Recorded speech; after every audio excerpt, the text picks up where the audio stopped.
Hello बच्चों, इस video में हम लोग देखेंगे बिहार बोर्ड के लिए इतिहास के 7 फरवरी की एग्जाम में आने वाले क्वेश्चन। वेरी वेरी इंपॉर्टेंट ये क्वेश्चन आप लोगों को देखने को मिलेंगे। आप लोग इस वीडियो को पूरा देखिए और ये क्वेश्चन ऐसे हैं जो बिहार बोर्ड में कई कई बार ठीक है रिपीट हो चुके हैं। ठीक है, यहां तक कहूं कि एक एक हजार बार भी आ चुके हैं। मजाक तक था। तो चलिए कौन कौन से क्वेश्चन रिपीट हुए हैं ठीक है उन्हीं पे आप लोगों का ठीक है तो ज्यादा समय नहीं लिया जाएगा। 10 से 12-15 मिनट के आसपास ये सेशन जाएगा। ठीक है, पूरा देखिएगा। पहला क्वेश्चन आप लोगों के बीच में आ रहा है बच्चा। ठीक है, पहला क्वेश्चन आप लोग बीच में आ रहा है। ठीक है, कि दिल्ली चलो का नारा किसके द्वारा दिया गया था? दिल्ली चलो का नारा किसके द्वारा दिया गया था? इसका सही उत्तर क्या होगा सर जी? तो इसका सही उत्तर होगा सुभाष चंद्र बोस। इसका राइट आंसर होगा। ये क्वेश्चन आप लोग एक बात बताऊं बच्चों, ये बिहार बोर्ड के अंदर अब तक ये क्वेश्चन 5 बार आ चुका है बच्चा। कितनी बार आ चुका है? 5 बार आ चुका है। तो मतलब आप लोगों के लिए ये क्वेश्चन वेरी वेरी आप लोगों को इंपोर्टेंट आप लोगों को देखने को मिल जाता है कि दिल्ली चलो का नारा किसके द्वारा दिया गया? तो सुभाष चंद्र बोस के द्वारा दिया गया।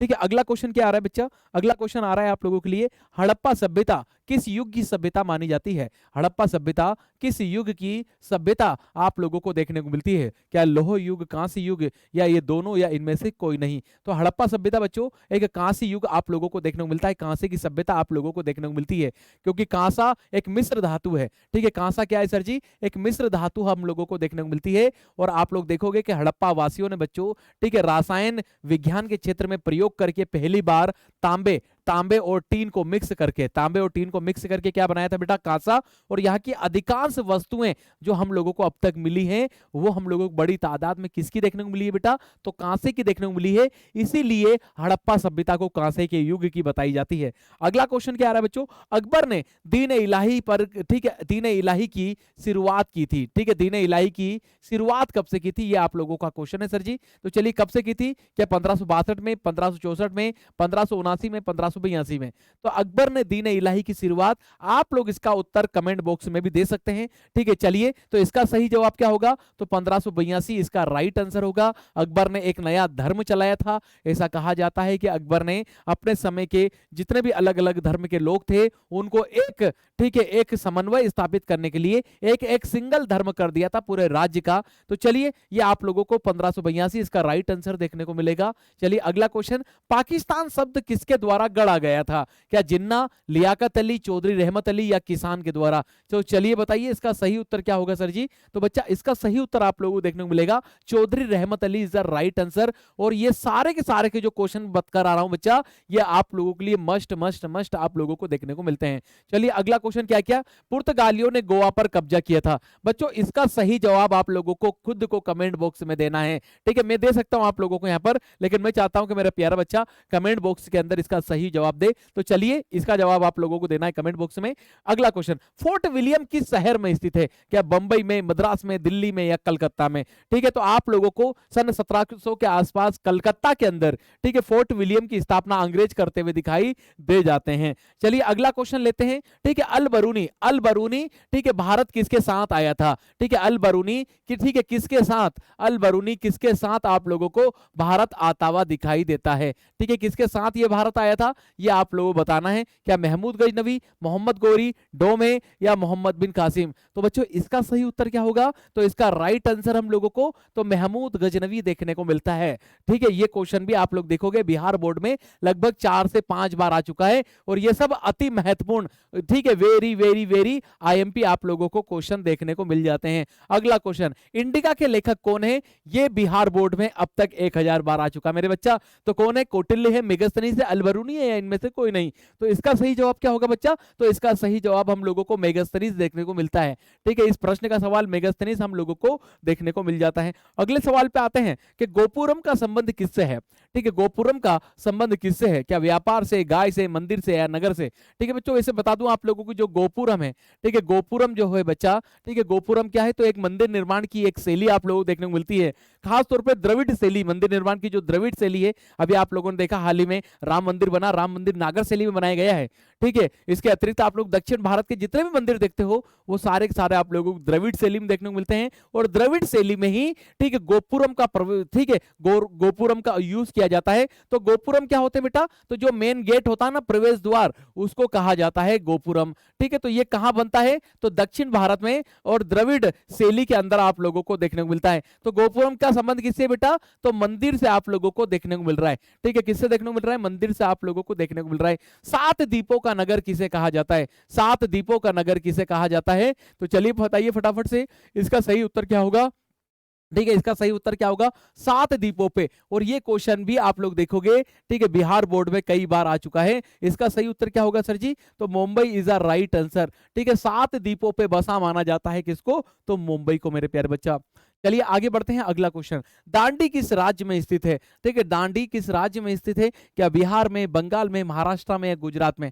आप सब जानते हैं कि गांधी जी के द्वारा, ठीक है, जो सविनय अवज्ञा आंदोलन की शुरुआत की गई थी, सविनय अवज्ञा आंदोलन में उन्होंने जो नमक कानून तोड़ा था वो दांडी नामक स्थान से ही तोड़ा था। ठीक है, तो इसकी बात ही आती है सर दांडी किस राज्य में है, ये भी कई बार बिहार में पूछा जा चुका है। तो आप लोगों को ये गुजरात के अंदर देखने को मिलता है।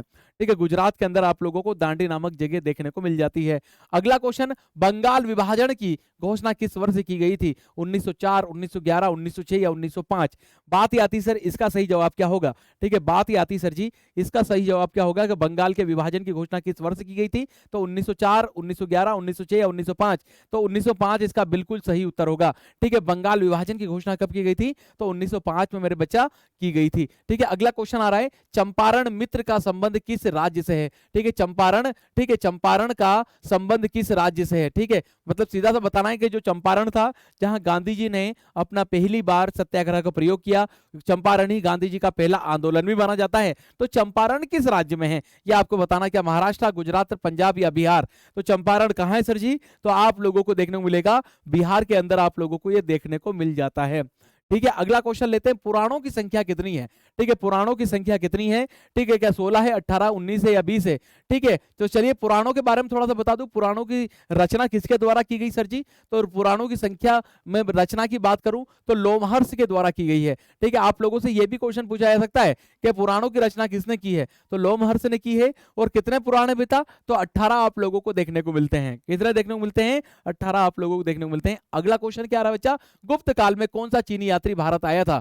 ठीक है, क्या इसिंग आया था, फायान आया था, हेनसांग आया था या इनमें से कोई नहीं। तो इसका सही जवाब क्या होगा बच्चा, तो भारत आने वाला पहला चीनी यात्री कौन था सर जी। ठीक है, तो आप लोगों को देखने को मिलता है फायान। ठीक है, इसने समस्त भारत की यात्रा की। यह 399 एडी में भारत आया भाई, और ये 414 एडी तक ये भारत में रहा था। मतलब मैं मान लूं लगभग 15 से 16 साल ये भारत में रहा है। और इसने एक किताब भी लिखी है जो बड़ी फेमस है, फा यू की। कौन सी किताब है बच्चा, फा यू की, आप लोगों को बड़ी फेमस किताब आप लोगों को देखने को मिलती है। और एक चीज और बता दूं बच्चों, इस समय भारत में किसका शासन था, तो गुप्त वंश था। इस समय में गुप्त वंश था, और गुप्त वंश में राजा कौन थे, चंद्रगुप्त सेकंड थे, जिन्हें आप विक्रमादित्य के नाम से भी जानते हो। ठीक है, तो ये थोड़ी बेसिक जानकारी है आप लोगों के लिए इनके संबंध में। अगला क्वेश्चन क्या है, तो श्रीमद् भागवत गीता के महत्वपूर्ण विचार क्या हैं। ठीक है, सॉरी, श्रीमद् भागवत गीता के महत्वपूर्ण, ठीक है, महत्वपूर्ण विचारों पर किन किन लोगों ने अपने मत या विचार दिए हैं, क्या महात्मा गांधी, विवेकानंद, बाल गंगाधर तिलक या इनमें से सभी। तो इसका सही उत्तर होगा इन सभी लोगों ने भगवत गीता के ऊपर अपने विचार प्रकट किए हैं। कौन, महात्मा गांधी, विवेकानंद जी और बाल गंगाधर तिलक। आप लोगों को इसका राइट, सभी इसका सही उत्तर देखने को मिलेगा। आईनाए अकबरी के लेखक कौन है, क्या बदायूं है, अकबर है, अबुल फजल है या फेजी है। फटाफट से बताइए इसमें सही जवाब क्या होगा आप लोगों का। ठीक है, चलिए बताइए आईनाए अकबरी के लेखक कौन है। आईनाए अकबरी के लेखक कौन है, इसका सही जवाब आप लोगों को देखने को मिलेगा अबुल फजल के द्वारा लिखा गया है। अबुल फजल इसका सही उत्तर होगा, इन्हीं के द्वारा आईनाए अकबरी लिखी है। और ये अकबर के 9 रत्नों में से एक थे, और ये अकबर के, ठीक है, प्रमुख सलाहकार थे। ठीक है, अकबर जो कुछ भी था वो इन्हीं से था भाई, है ना। प्रमुख सलाहकार आप लोगों को देखने को मिलते हैं कौन, अकबर के, कौन, अबुल फजल था। अलग अगला क्वेश्चन लेते हैं, तलवंडी। ठीक है, तलवंडी किसका जन्म स्थान है, क्या कबीर, रैदास, मीरा या गुरु नानक। चलिए आप लोग इसका सही उत्तर कमेंट में देते रहें। ठीक है, मैं इसका सही उत्तर दे देता हूं, गुरु नानक इसका सही उत्तर होगा। गुरु नानक का ही जन्म तलवंडी के अंदर आप लोगों को देखने को मिलता है। ठीक है, तलवंडी को वर्तमान में, ठीक है, ननकाना साहिब कहा जाता है। पाकिस्तान के अंदर ये जगह पड़ती है। ठीक है, कहां जगह पड़ती है सर जी, ये पाकिस्तान के अंदर आप लोगों को जगह देखने को मिलती है। वर्तमान में इसे ननकाना साहिब कहा जाता है। ठीक है, वहीं पर गुरुद्वारा भी बड़ा फेमस है। ठीक है, आप लोगों ने, ठीक है, अक्सर सुना होगा इसके बारे में। अगला क्वेश्चन, गेटवे ऑफ इंडिया, ठीक है, किस शैली का उदाहरण, मतलब किस स्टाइल में ये बना है, इसके बनाने की स्टाइल क्या है, क्या नव शास्त्रीय शैली है, नव गांधी शैली है, इंडो सार्वजनिक शैली है, इनमें से कोई नहीं है। तो गेटवे ऑफ इंडिया वैसे बता दूं 1911 में, ठीक है, यह बनाया गया था। जो इंग्लैंड के राजा थे जॉर्ज पंचम, उनकी पत्नी मेरी, जो आ रहे थे बंगाल विभाजन को रद्द करने के लिए, जो दिल्ली को राजधानी बनाने के लिए आ रहे थे, ठीक है, उन्हीं के स्वागत के लिए बनाया गया था गेटवे ऑफ इंडिया। ये मुंबई के तट पे आप लोगों को देखने को मिलता है बच्चा। लेकिन बात ही आती है किस शैली में बना है, तो इंडो सार्वजनिक शैली का ये आप लोगों को जीता जागता उदाहरण देखने को मिल जाता है। चलिए अगला और आज का लास्ट क्वेश्चन, ठीक है, आप लोगों को 20 क्वेश्चन हो चुके हैं, ठीक है। हम्पी नगर किस साम्राज्य से संबंधित है, हम्पी किस राज्य से संबंधित है, क्या मौर्य, गुप्ता, बहमनी या विजयनगर? तो इसका सही उत्तर क्या होगा सर जी? तो विजयनगर आप लोगों को इसका राइट आंसर देखने को मिलता है, ठीक है। तो इसकी खोज आप लोग देखोगे 1800 के अंदर आप लोगों को देखने को मिलती है, लगभग लगभग हम्पी हमारे सामने आया था। तो ये 20 क्वेश्चन आप लोगों के लिए ऐसे थे जो very very very very very important question थे। ये सेशन अच्छा लगा हो तो कमेंट में जरूर बताइएगा, अपना अनुभव शेयर कीजिएगा। और अगर आगे चल के आप सीयूटी की एग्जाम देना चाहते हो तो ये सीयूटी हिंदी मैनेजमेंट को लाइक शेयर सब्सक्राइब कर लीजिएगा। फिर मिलते हैं। जय हिंद, जय भारत बच्चा लोग। तो चलिए आगे बढ़ते हैं।